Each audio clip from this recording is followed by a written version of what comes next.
Now, the questions are coming in thick and fast, as you might imagine, and I'm going to take a liberty and squash two of the questions together, because you mentioned towards the end about the doubts about the evidence presented. We've had a follow-up question from one of our online viewers. What type of evidence would be submitted when someone was accused? And a separate question, among historical judges who found a person guilty of witchcraft, were any guilty of criminal misconduct themselves and judicial malfeasance, or did they have good evidence? I will take the second first.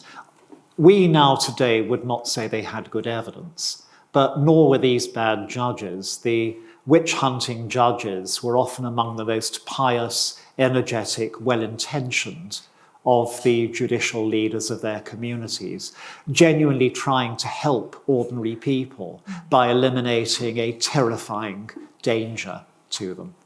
Now, there are two types of evidence that an early modern court would find good in this regard. One was a confession, and the confession was not supposed to have been obtained by unbearable torture. In practice, it very often was, but in theory, it wasn't. But if a detailed confession was produced, presented to the court, which tallied with what the court had already been told witches did, then they'd be likely to believe it. And very often the accused would be too broken to retract the confession. The other form of evidence is if an entire community gangs up against a suspect and produces lots of circumstantial testimony about what people have seen them do and to whom they saw them speaking and what appeared around them, and this evidence appears to corroborate each other. You put the two together and you have an almost certain conviction. But if you have a court that's prepared to examine the evidence carefully, and torture is not used, and the accused keeps their heads, then an acquittal is likely. So in England, for example, with the assize system, the rate of acquittal of witches in England was around 75 to 80%. So if you're accused of being a witch in Tudor or Stuart England, as long as the assize system is running, then you have a 4/5 chance of getting off. That question about evidence has put me in mind of the Pendle witch trials, where, of course, there was the denunciation by a small child, or a small child's evidence being material. As a proud Lancastrian, I'm thrilled at the idea that the UN resolution to outlaw witch hunts was drafted in Lancaster. But when we're thinking about Pendle, there is an interpretation now, of course, that it was a neighbourhood dispute that escalated very quickly and went horribly out of control. It was. Do we see that, two warring families in other parts of Europe? Oh, we see plenty of neighbourhood factions at each other's throats. But usually it's not that. It's quite rare to have warring families. The problem with Pendle is that two different families of the local no-hopers, the local ne'er-do-wells, the petty criminals, got accused.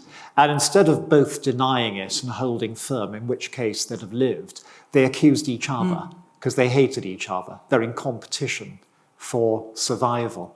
And that's quite rare. Right. So do we have any questions from the floor? Anyone in the audience? Quite a few. So, gentleman at the front here, I think you were first. Quickest on the draw. The roving mic is coming to you.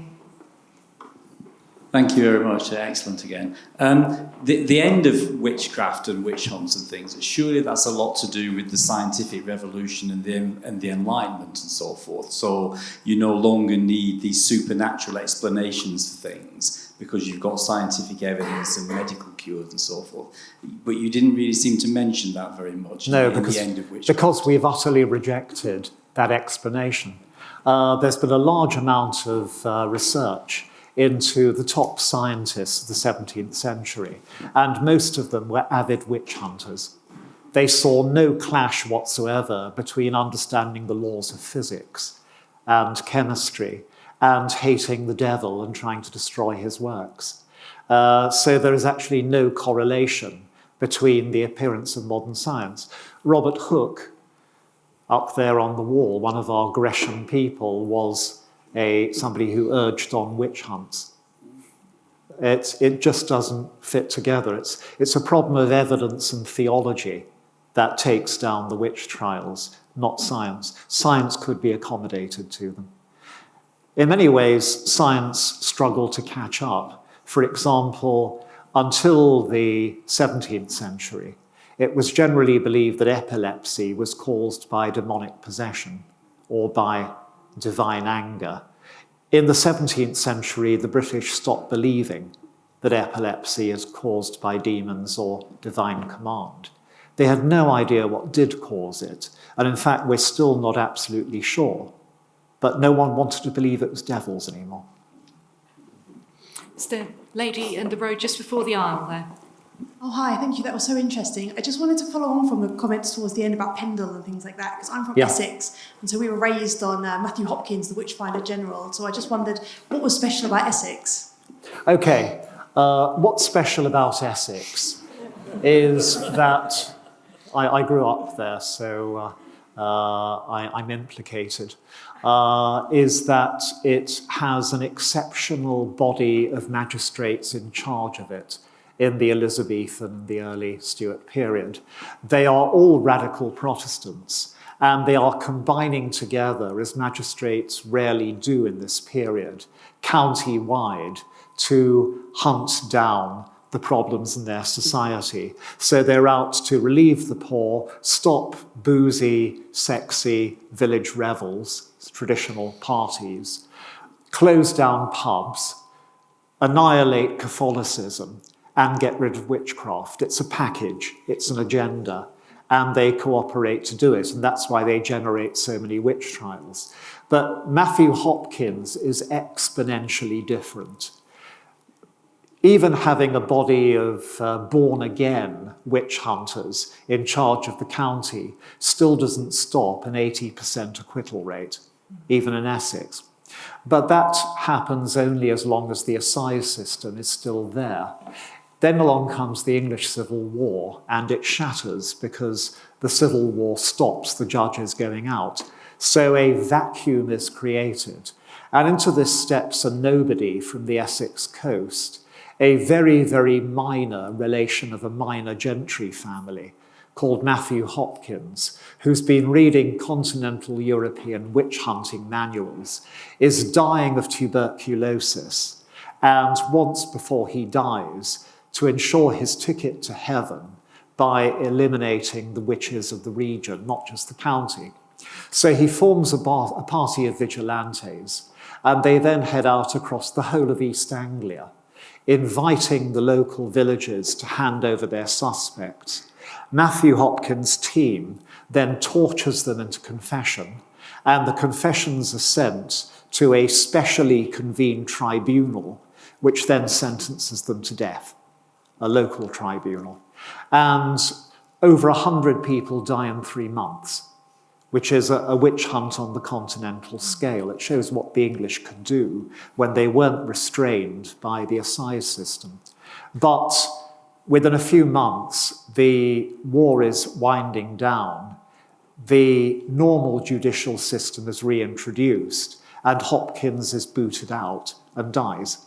So it's an aberration, but it shows what would have happened if we'd had a different system of justice. Zooming out from the local to the global, we have a question online. Did witch hunts take place in Islamic areas to the same extent as Christian? No, they did not, because Islam does not have a Satan figure on the scale of the Christian religion, and also it didn't have a reformation to make everybody go berserk about what was happening with their established religion.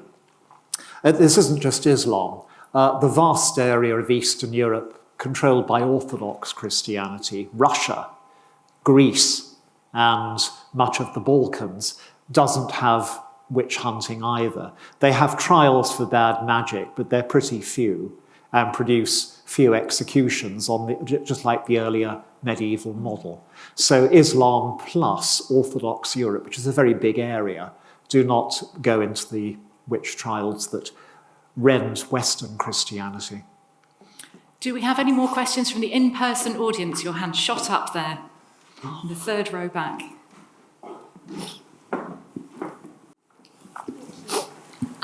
Do you think that the decline in belief in witchcraft also coincided with the decline in belief in folklore, sort of like more, I guess, light-hearted folklore, things like, maypole dancing? Do you think it had a negative impact on that as well? There's not a connection with festivity or folklore in general, but there's a profound absorption of old folkloric beliefs into the popular mind. And they condition witch trials all over Europe. And in some areas, they actually stop witch hunting. There are pretty well-known native witch trials in what you might call the Celtic areas of the British Isles, the large areas of the Scottish Highlands and the Scottish Islands, native Ireland, the Isle of Man, and Wales. You do have a few trials here, but they tend to be the product of Scottish or Lowland Scottish or English influence. And in my opinion, which seems to be carrying the day at present, this is because people in those areas blame fairies, they blame angry land spirits for the uncanny misfortune blamed on human beings as witches elsewhere. Is that an answer to your question? Just as a matter of compassion, could I end with this gentleman? Oh, you certainly can, yes. We have one more question from online that I'm going to finish with, but by all means, it's just in the second row. Thank you. Thanks very much for the compassion.